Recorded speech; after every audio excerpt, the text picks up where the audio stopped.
Hello students, in the last session what we have discussed the factors on which the resistance of conductor depends, and in which we have discussed the resistance of conductor depends on the four factors: length of the conductor, area of cross section of conductor. These two factors are direct factors on the basis of which we have derived the expression of resistivity.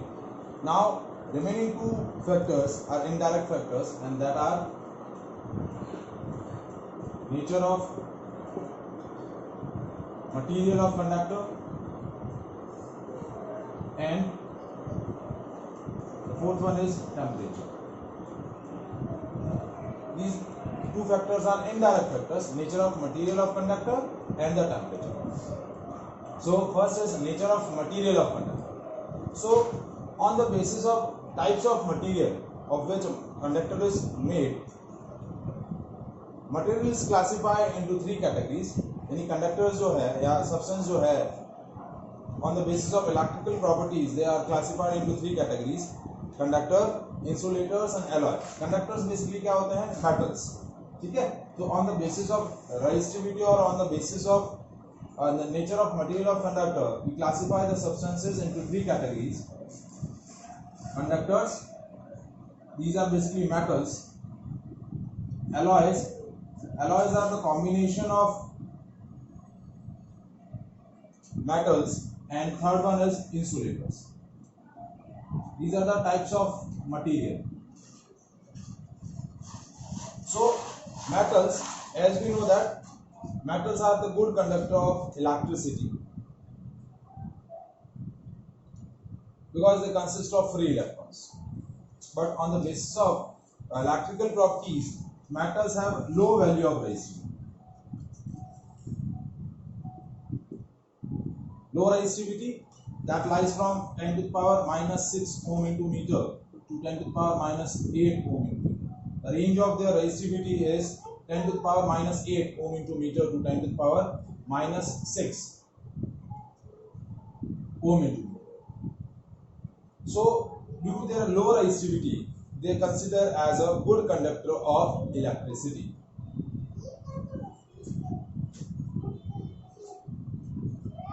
Now, as we know that the best conductor of electricity is silver.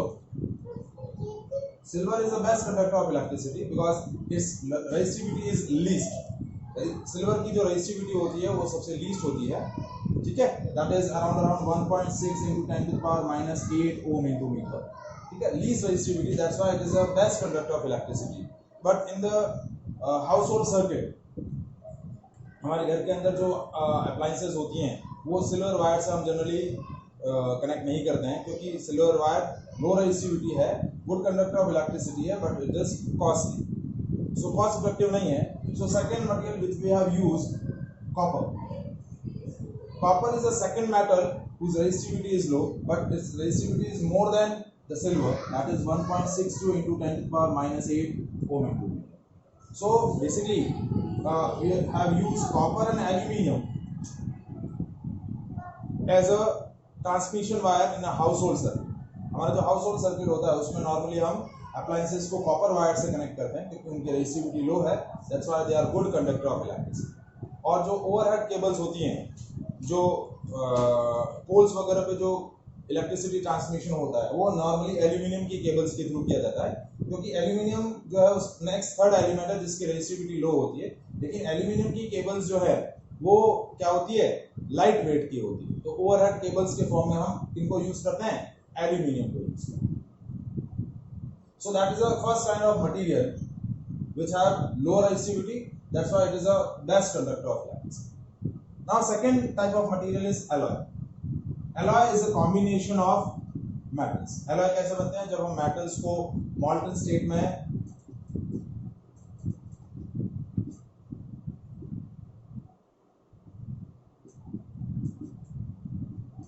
Mix करते हैं तो we will get a alloy.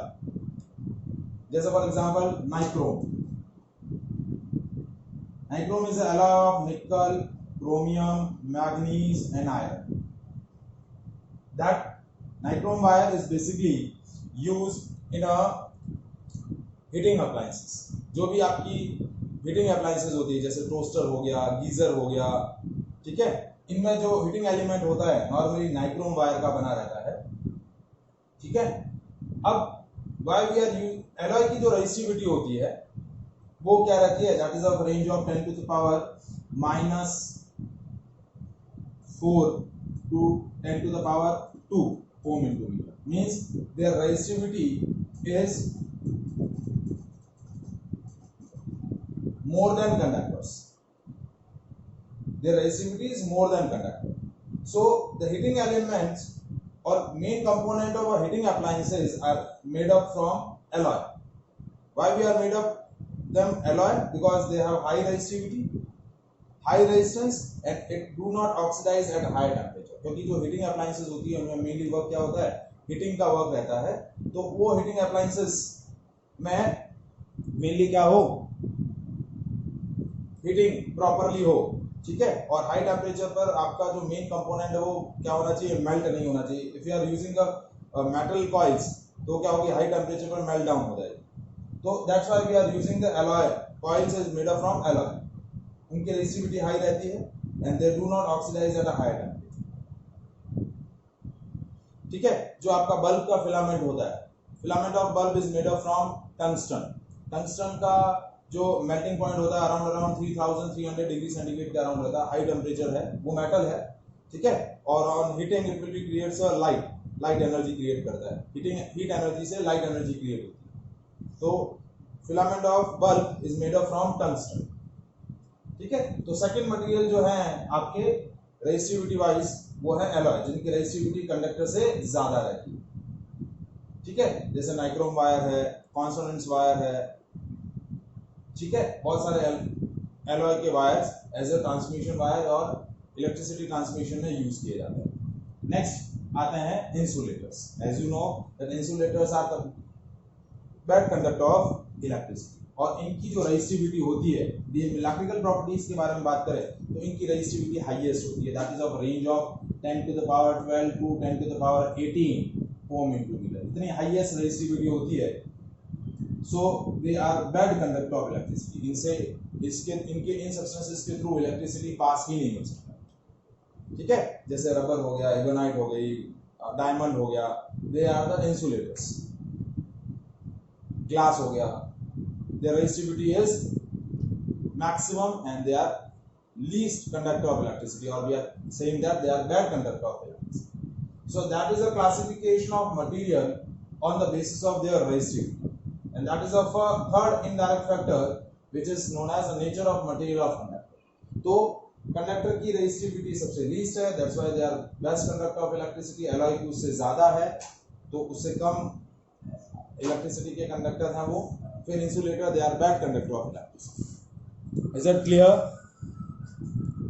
Now next parameter is the temperature.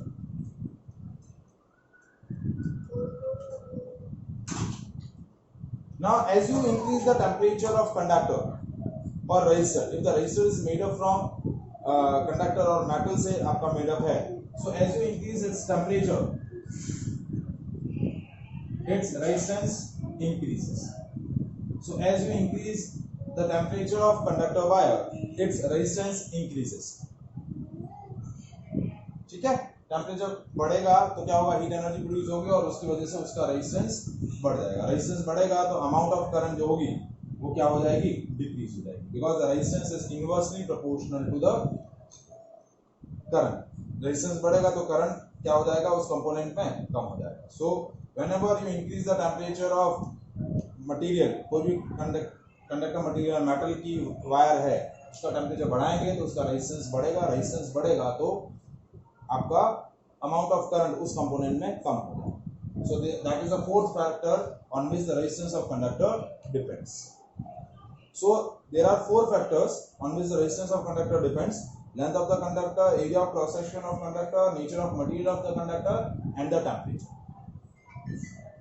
Is it clear? Thank you.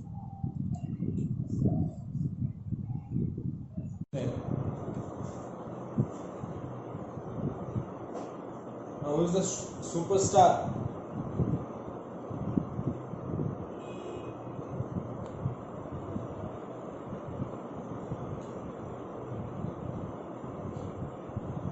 superstar? Who is the superstar?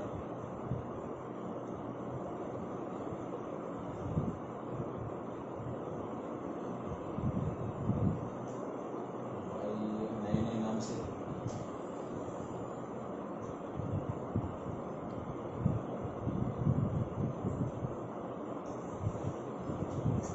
Now, next topic is grouping of resistors. Grouping of resistors. Series grouping of resistors. Series combination.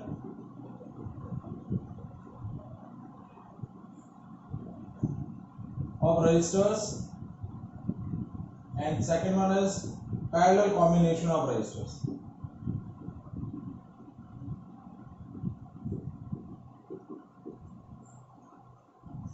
Definitely धीरे धीरे एकदम slow motion में, ठीक है। चलिए one by one हम discuss करते हैं। First is series grouping of resistors. अब रजिस्टर्स क्या होते हैं? जो सर्किट में रजिस्टर्स ऑफर करते हैं उनको रजिस्टर्स बोलते हैं, ठीक है। और रजिस्टर का सिंबल क्या रहता है? ये रजिस्टर का सिंबल है, ठीक है। तो register is a component Resistor is an electric component which offers the resistance in the circuit. तो अब हम सबसे पहले डिस्कस करते हैं सीरीज कॉम्बिनेशंस ऑफ रजिस्टर्स। तो पहला जो पॉइंट है series combination of resistor, two और more resistors are said to be connected in a series if they are connected end to end and same amount of current flowing through each resistor। मैंने क्या बोला है condition? Two और more resistors are said to be connected in a series if they are connected end to end and same amount of current flowing through each resistor. जैसे suppose मेरे पास ये दो रजिस्टर्स हैं, जब इन दोनों रजिस्टर्स को मैं इस तरीके से एंड टू एंड कनेक्ट कर दूं, एंड टू एंड का कनेक्शन का मतलब क्या है? इस रजिस्टर का एक एंड दूसरे रजिस्टर के फर्स्ट एंड से कनेक्टेड हो, तो ये कनेक्शन क्या बोला जाता है? एंड टू एंड, ठीक है। तो such a connection is called end to end connection. एक सेकंड होल्ड करिए आप लोग, एक सेकंड।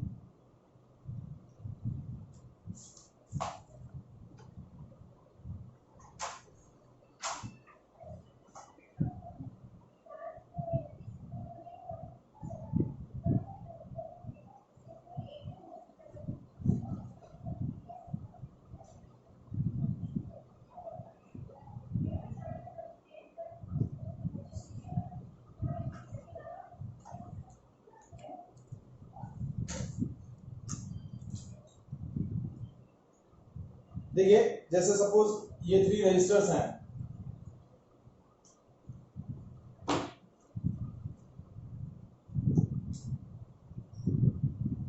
अरे बेटा समझ लो ना, स्केच पेन्स हैं, they are connected end to and.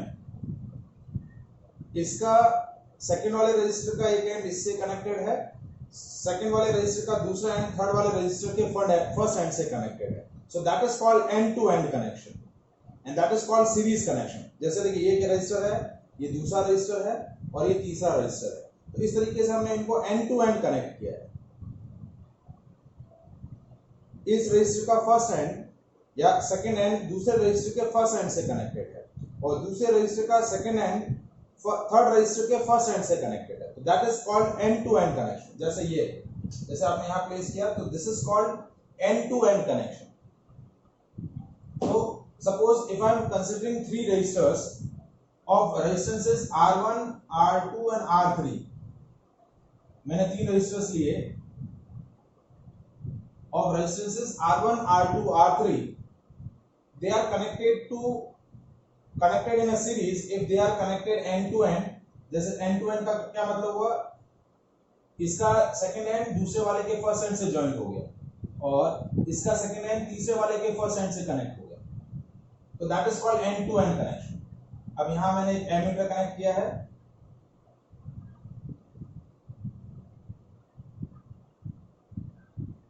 This is cell और battery, this is key, so that is a circuit diagram, that is the exact circuit diagram of the series grouping of resistors.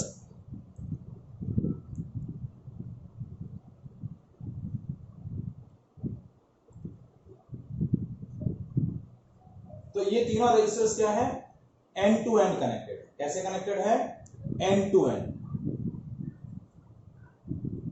अब इन तीनों resistors में क्या flow कर रही है, same amount of current.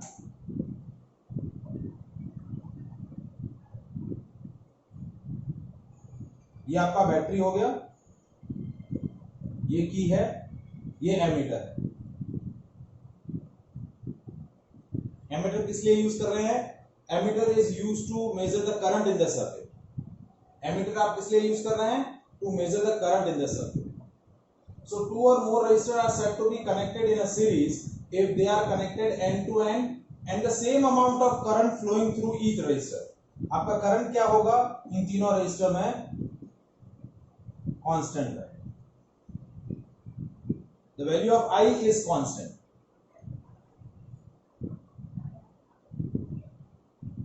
Definition is clear.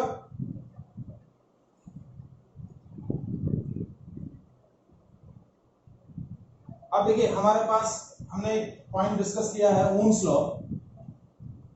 तो Ohm's law में हमने क्या पॉइंट डिस्कस किया है, that V is equals to I into R। ये हमारा ओम्स लॉ होता है, V is equals to I into R। तो इस ओम लॉ के लॉजिक से हम क्या देख रहे हैं कि इन सारे रेजिस्टर्स में करंट सेम है, लेकिन इनके रेजिस्टेंसेस की वैल्यू अलग अलग है। तो रेजिस्टेंसेस की वैल्यू अलग अलग होने की वजह से इनके अक्रॉस जो पोटेंशियल डिफरेंस होगा वो अलग अलग रहेगा। क्या रहेगा, पोटेंशियल डिफरेंस अलग अलग रहेगा। तो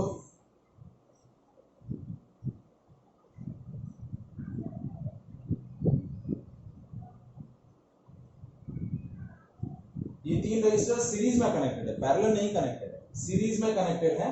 इन तीनों रेजिस्टर्स में करंट सेम है, लेकिन इन तीनों रेजिस्टर्स के across voltage difference, potential difference अलग अलग होगा। पोटेंशियल अलग अलग क्यों होगा, देखिए क्योंकि ये टर्म आपकी कांस्टेंट है। ये टर्म कांस्टेंट होगी तो what we are conclude that potential difference is directly proportional to the resistance. Current constant हो गया तो पोटेंशियल डिफरेंस किसके डायरेक्टली प्रोपोर्शनल हुआ, रेजिस्टेंस के डायरेक्टली प्रोपोर्शनल। जिसका रेजिस्टेंस जितना ज्यादा होगा उसके अक्रॉस पोटेंशियल डिफरेंस उतना ही ज्यादा आएगा। तो पोटेंशियल डिफरेंस मेजर करने के लिए हमने 3 वोल्टमीटर्स लिए और they are connected in a parallel. इसके across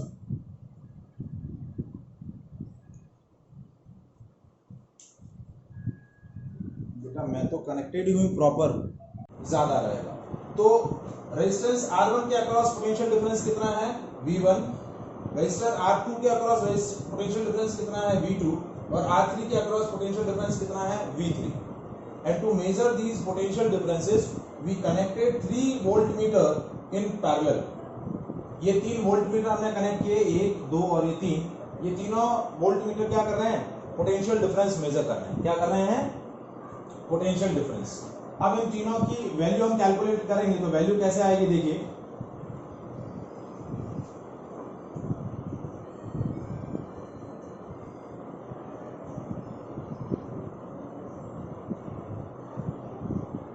so V1 is equals to I into R1,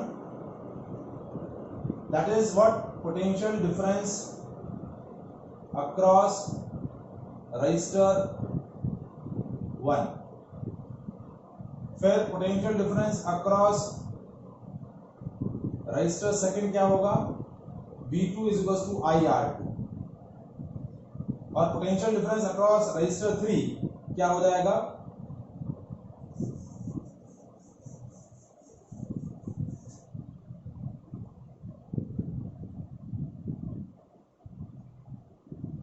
that is V3 is equals to I into R3.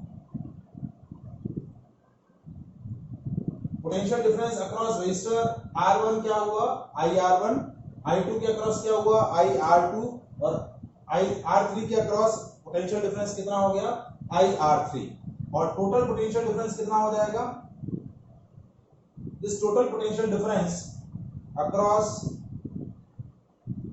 The combination that is equals to V and that is V1 plus V2 plus V3. तो V की value क्या आ जाएगी I R1 plus I R2 plus I R3. I common ले लिया हमने R1 plus R2 plus R3. तो ये हमारा इक्वेशन नंबर क्या हो गया 4. क्या हो गया equation number 4. So when three resistors are connected in a series, then all the three resistors contain the same amount of current, but the potential difference across them are different. पहले के across potential difference हो जाएगा IR1, दूसरे के across हो जाएगा IR2, तीसरे के अक्रॉस हो जाएगा IR3 और टोटल पोटेंशियल डिफरेंस क्या हो जाएगा IR1 plus R2 plus R3. Is it clear? यहां तक समझ में आया? क्या पोर्शन रिपीट करना है बेटा बताइए. Now what we are doing here, actually इस आर्टिकल में मुझे करना क्या है इन तीनों रेजिस्टर्स का इक्विवेलेंट रेजिस्टेंस कैलकुलेट करना है. क्या कैलकुलेट करना है in this article what we are doing here grouping of resistors जब हम कर रहे हैं तो उन रेजिस्टर्स को जब हम सीरीज में कनेक्ट कर रहे हैं तो सीरीज में कनेक्ट करने पर मेरा नेट रेजिस्टेंस कितना आना चाहिए वो मुझे कैलकुलेट करना है. तो नेट रेजिस्टेंस कैलकुलेट करने के लिए मैं now what we are doing here now all these three resistors are replaced by a single resistor in a such a way that the value of current in the circuit is same as the previous one. इन तीनों resistors को मैं replace करके एक ऐसा resistor connect करूंगा कि जितनी current पहले आ रही थी तीनों के साथ वही सेम करंट आपकी एक सिंगल रेजिस्टर कनेक्ट करने के बाद आनी चाहिए. मतलब मुझे उस अकॉर्डिंग उस RS की वैल्यू को क्या करना पड़ेगा डिसाइड करना पड़ेगा कि इन तीनों रेजिस्टर्स को रिप्लेस करके मैं एक ऐसा सिंगल रेजिस्टर कनेक्ट करूं कि जिसके अक्रॉस करंट क्या है उतना ही आए जितना इन तीनों के कॉम्बिनेशन के साथ आ रहा है. मैंने क्या किया एक सिंगल रेजिस्टर कनेक्ट किया और उसके अक्रॉस करंट वही आ रहा है जो इन तीनों के अक्रॉस आना चाहिए. तो ये सर्किट मैंने चेंज किया और इसके अक्रॉस वोल्टेज V और इसमें करंट क्या फ्लो करेगा I. तो अब वोल्टेज की वैल्यू क्या आ जाएगी V is equal to I into RS. V is equal to I into RS. ये हमने किस लॉजिक से लिखा ओम्स लॉ के हिसाब से. इन तीनों रेजिस्टर्स को मैंने एक सिंगल रेजिस्टर से चेंज किया और उस RS की वैल्यू इस अकॉर्डिंग डिसाइड करी कि सर्किट में जो पहले करंट आ रही थी वही सेम करंट आनी चाहिए.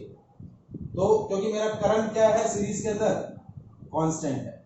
करंट का वैल्यू क्या है कांस्टेंट है.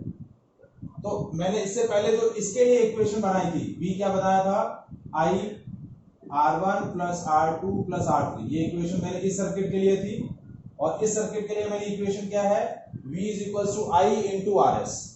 अब इन दोनों इक्वेशन को मैं क्या करूंगा कंपेयर करूंगा. क्या कंपेयर क्यों कर रहा हूं क्योंकि इस ये वोल्टेज की वैल्यू और ये वोल्टेज की वैल्यू सेम है. तो when we compare both the equation ये इक्वेशन नंबर आपकी 3 4 नंबर और ये इक्वेशन नंबर 5. तो as we compare the equation 4 and equation 5 what we obtain the equivalent resistance of the circuit RS is equals to R1 plus R2 plus R3. आप देखिए जब इन दोनों equation को आप कंपेयर करेंगे तो कंपेयर करिए इस V की जगह आप क्या रख दीजिए IRS. IRS equals to I R1 plus R2 plus R3. ये I से ये I कैंसिल हो जाएगा. RS की वैल्यू क्या आ जाएगी R1 plus R2 plus R3.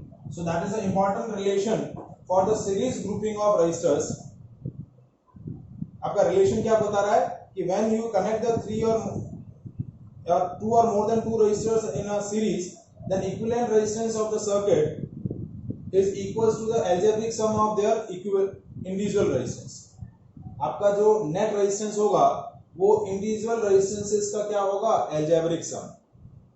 जैसे सपोज यदि ये रजिस्टर आपका 5 ओम है, ये आपका 3 ओम है और ये आपका 2 ओम है, तो आपका RS का वैल्यू क्या हो जाएगा, 5 + 3 + 2। RS की वैल्यू कितनी हो जाएगी, 10 ओम। RS की वैल्यू कितनी हो जाएगी, 10 ओम। So that is called series grouping of resistors.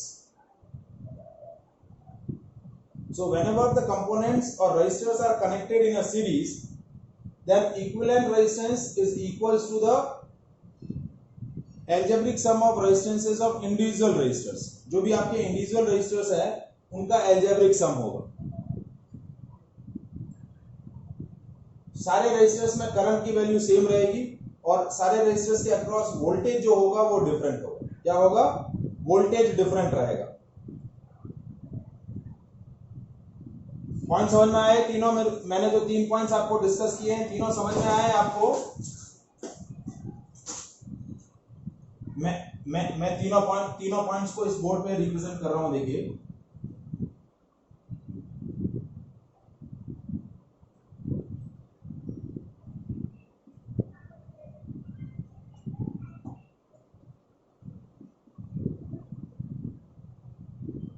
ये R1, ये R2 और ये R3। इसके अक्रॉस वोल्टेज V1, इसके अक्रॉस वोल्टेज V2, इसके अक्रॉस वोल्टेज V3। ठीक है। So when the resistors are connected in a series, then equivalent resistance is equals to R1 plus R2 plus R3। Total resistance क्या हो जाएगा आपका, जितने भी रेजिस्टर्स लगे हुए हैं उन रेजिस्टेंसेस का एल्जेब्रिक सम। ये 3 लगे हुए हैं, 3 के बजाय यदि 2 लगे हुए हों, 5 लगे हुए हों, 10 लगे हुए हों, तो जितने भी रेजिस्टर्स आपके सीरीज में कनेक्टेड हैं उन सारे रेजिस्टर्स के रेजिस्टेंसेस का एल्जेब्रिक सम कर देना है, तो वो आ जाएगा आपका इक्विवेलेंट रेजिस्टेंस। आपके सारे रेजिस्टर्स में करंट क्या रहेगी, सेम। करंट की वैल्यू हो जाएगी कांस्टेंट। और तीसरा जो पॉइंट है, इन तीनों के अक्रॉस वोल्टेज अलग अलग रहेगा। V1 की वैल्यू क्या आ जाएगी, IR1, V2 की वैल्यू होगी IR2 और V3 की वैल्यू क्या आ जाएगी, IR3। तो 3 पॉइंट्स सीरीज कॉम्बिनेशंस के लिए आपको याद रखने हैं। कौन कौन से पॉइंट्स है, देखिए। पहला पॉइंट है, पहला पॉइंट क्या रहेगा, फर्स्ट पॉइंट क्या रहेगा कि when the resistors are connected in a series, then all the resistor contain same amount of current. Second point क्या रहेगा कि जो नेट रेजिस्टेंस होगा वो क्या रहेगा, इंडिविजुअल रेजिस्टेंसेस का एल्जेब्रिक सम। और थर्ड पॉइंट क्या रहेगा, सारे रेजिस्टर्स के अक्रॉस पोटेंशियल डिफरेंस अलग अलग रहेगा, तो आपका नेट पोटेंशियल कितना हो जाएगा, net potential will be algebraic sum of individual potential. यानी V1 की वैल्यू क्या हो जाएगी, IR1, V2 की वैल्यू हो जाएगी IR2 और V3 की वैल्यू हो जाएगी IR3। Is that clear?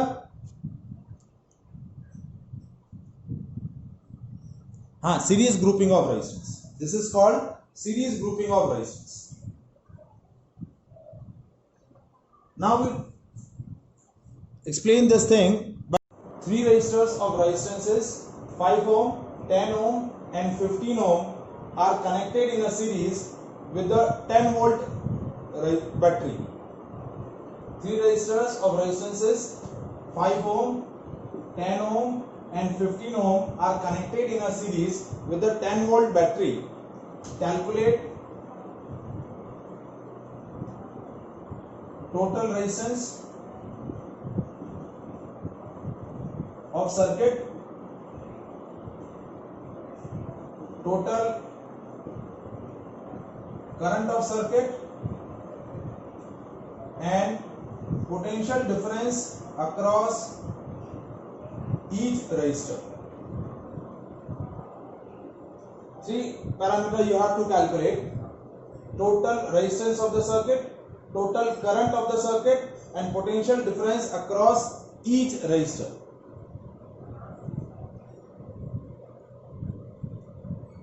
हाँ, क्या प्रॉब्लम है बेटा? हेलो।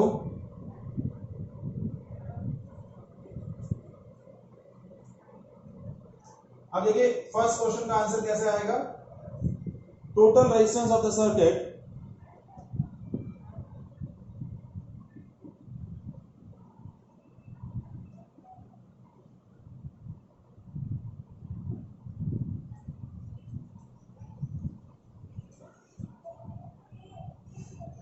अब आपके सर्किट के अंदर तीन रेजिस्टेंसेस कनेक्टेड हैं, तो आर इक्विवेलेंट क्या हो जाएगा, R1 plus R2 plus R3।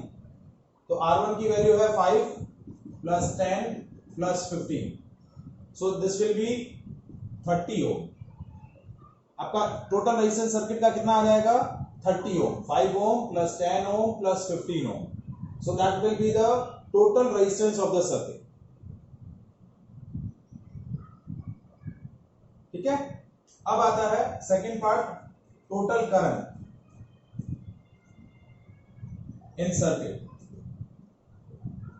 अब टोटल करंट कैलकुलेट करने के लिए हम ओम्स लॉ लगाएंगे। ओम्स लॉ क्या होता है, V = I × R। अभी R आपको क्या लेना है, टोटल R, ये R ये वाला, इसको R इक्विवेलेंट की बजाय R लिख लेते हैं। तो V = I × R, तो I की वैल्यू क्या हो जाएगी, I की वैल्यू हो जाएगी V/R। I की वैल्यू क्या हो जाएगी, V/R। अब टोटल वोल्टेज कितना है, 10 वोल्ट, और टोटल रेजिस्टेंस कितना है, 30 ओम, तो 10/30, टोटल करंट कितना हो जाएगा, 1/3 एम्पियर। और ये करंट जो है वो तीनों में सेम रहेगी, इसमें भी 1/3 एम्पियर होगी, इसमें भी 1/3 एम्पियर होगी, और इसमें भी 1/3 एम्पियर होगी। Total current is always same in the series grouping of resistors. Is it clear? अब मुझे क्या, now we have calculate the potential difference. इसके अक्रॉस पोटेंशियल V1 है, इसके अक्रॉस वोल्टेज V2 है, और इसके अक्रॉस वोल्टेज V3 है। तो V1 की वैल्यू कैसे आएगी, देखिए V1 = I × R1। तो I की वैल्यू है 1/3, R की वैल्यू है, R1 की वैल्यू है 5, तो ये हो जाएगा 5/3 वोल्ट। कितना हो जाएगा, 5/3 वोल्ट। ठीक है, V2 की वैल्यू कैसे कैलकुलेट होगी, देखिए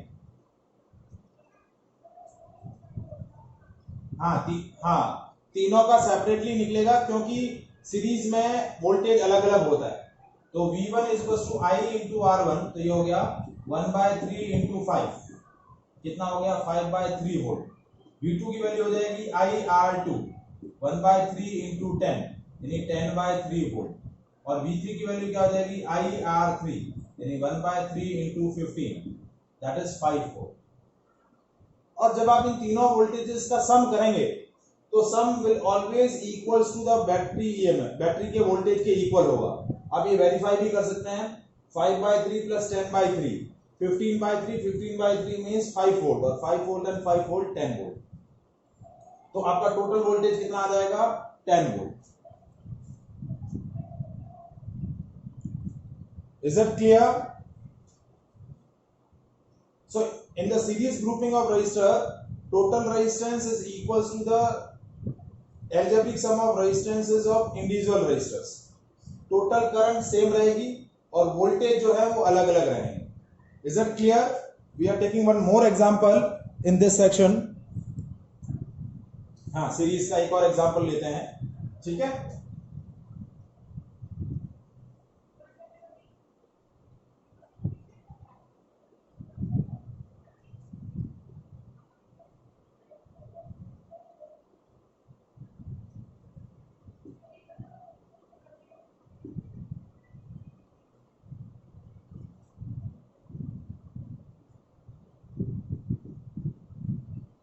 Now two components, one resistor and one bulb is connected in a series with the 8 volt battery. आपको वही तीन पार्ट कैलकुलेट करने हैं, टोटल रेजिस्टेंस ऑफ सर्किट,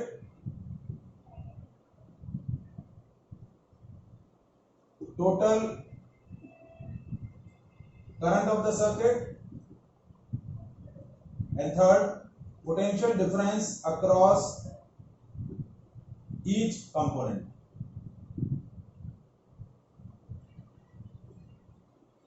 तो कैसे कैलकुलेट करेंगे? टोटल रेजिस्टेंस आर की वैल्यू क्या हो जाएगी? ये सपोज R1 लिया और ये मैं R2 ले लूं, तो R की वैल्यू हो जाएगी R1 प्लस R2, तो कितना हो गया? 4 प्लस 20, 24 ओम। कितना हो जाएगा? 24 ओम। सेकेंड, मेरे को टोटल करंट कैलकुलेट करनी है, तो टोटल करंट हो जाएगी V by R। Total current क्या हो जाएगी? V by R। तो V की वैल्यू है 8 वोल्ट और रेजिस्टेंस की वैल्यू है 24, again 1/3 ampere. And third part, potential difference. तो R1 के अक्रॉस कितना होगा? Potential difference across R1, V1 is equal to I into R1, तो 1/3 इंटू 4/3 वोल्ट। और potential difference across R2, that is V2, that is IR2, इसकी value जाएगी 1/3 into 20/3 volt. कितना हो जाएगा? 20/3 वोल्ट। तो 4/3 वोल्ट एंड 20/3 वोल्ट।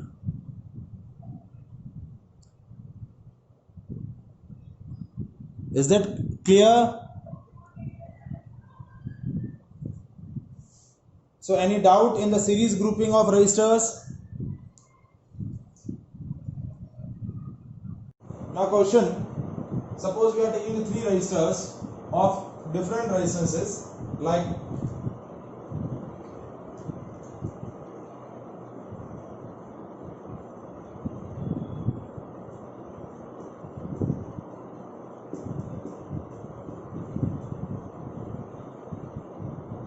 ohm,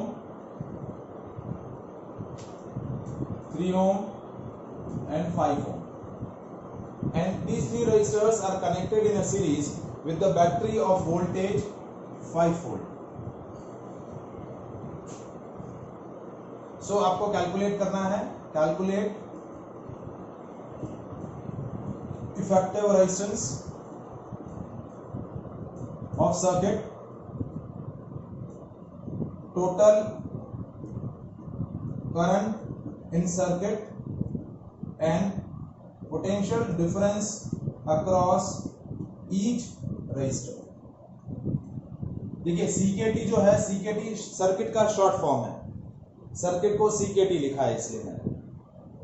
आपके पास 3 resistors हैं of resistances 2 ohm, 3 ohm and 5 ohm, and they are connected in a series. तो आपका इफेक्टिव रेजिस्टेंस क्या होगा वो आपको बताना है, ठीक है? टोटल करंट क्या होगी वो बताना है। तो फर्स्ट पार्ट हमें कैलकुलेट करना है effective resistance. So as we discuss in the article कि टोटल रेजिस्टेंस क्या होगा? इंडिविजुअल रेजिस्टेंसेस का अलजेब्रिक सम। तो R is equal to R1 plus R2 plus R3, तो that is 2 plus 3 plus 5, so that is 12, sorry 10। कितना हो गया? 2 plus 3 5, 5 plus 5 10। तो नेट रेजिस्टेंस कितना आया सर्किट का? 10 ओम, ठीक है? Now this 10 ohm resistance is connected to the 5 volt battery. So total current, देखिए करंट की वैल्यू सेम रहेगी क्योंकि हमने कैरेक्टरिस्टिक में क्या डिस्कस किया है कि जब भी रेजिस्टर सीरीज में कनेक्ट होंगे तो सारे रेजिस्टर्स के अक्रॉस सेम करंट फ्लो करेगा। तो करंट की value V is equal to I is equal to V by R, ohm's law लगाया, V is equal to IR, तो I is equal to V by R। तो V की value है 5 volt और R की value है